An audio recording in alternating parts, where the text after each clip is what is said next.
Hello friends मु प्रत्युष आपण स्वागत कर मोर यूट्यूब चैनल ज्ञानदीप को। आज आम आर पार्ट रे पढ़ते तपस्वी पत्र पार्ट 1 टी सर। आज आम सेकेंड पार्ट देखा। गंगाधर मेहर लिखते तपस्वी किए सीता थे।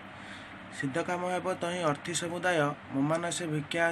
एक होइछि उदय ए छार भिक्षार नाथ नहेब कृपण दया रत्नमय दान बारिदी आपण से कहते आपण पाखे जे भी जहाँ कामना करे ता कामटी सिद्ध हुए। मो मानसरे मो मनरे एक भिक्षा माने एक भिक्षा उदय होइछि एई छार भिक्षार नाथ नहेब कृपण सीता कहते मो मानसरे एक भिक्षा उदय होइछि एई छार भिक्षार तुम कृपण हेब नाही दया रत्नमय दान बारिदी आपण रत्न दयार रत्न दान आपण बारिदी अटन माने समुद्र अटनी मोर एई भिक्षार आपण कृपण हेबे नाही मते एई भिक्षाटी देबे। मु किए तार जानिबार नुहे आवश्यक सदा तुम्बे तापसंक असाधि नाशक तापसंक किछि तुम न थाए आदाय मुई तपस्वी मते न करिब है से कहते मु किए तुम जानिबार आवश्यक नाही सदा तुम्बे तापसंक असाधि मान जे बण जंगल में बसी तपस्या कर ताको तापस कहती तापसंकर जहाँ भी अशांति थाए तार नाश करती रामचंद्र सब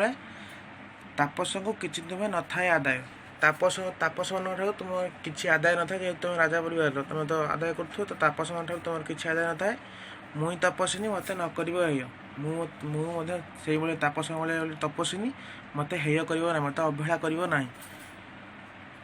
जे हो आज तुम अंकर भाजन भक्तिवर देखुव जगतर जन पूर्वे से करथिले केउ घर तप केउठारे केते काल केउ मंत्र जप जे आज तुम अंकर भाजन हो नवबामाटी तुम बाम अंकर विक्षित हो भक्तिवर जगतर जन मैंने देखुं पूर्वे से केउ वन में केउ घर तप करते पूर्व से केउ घर तप करते केउ वन में करते केउठारे करते केते काल करते केउ मंत्र जप करते एति केवल मत जनईदेव तपस्विनी कहते रामचंद्र यह मात्र प्रभु मत देवटी जनाई अन्य किसी धने मोर प्रयोजन नहीं कटी अश्व मेधे जेते धन दान हुए दान तहिरु अधिक ताहा हेब मोर ज्ञान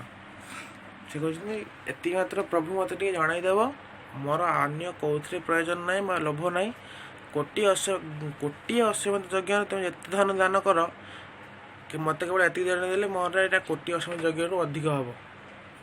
तो पे आज सेसन टी आज ये सरला आ गोटे छोट रिक्वेस्ट वीडियो शेष गोटे छोट request video like share subscribe करदे जहाँ समस्त पाखे पहुँची पार।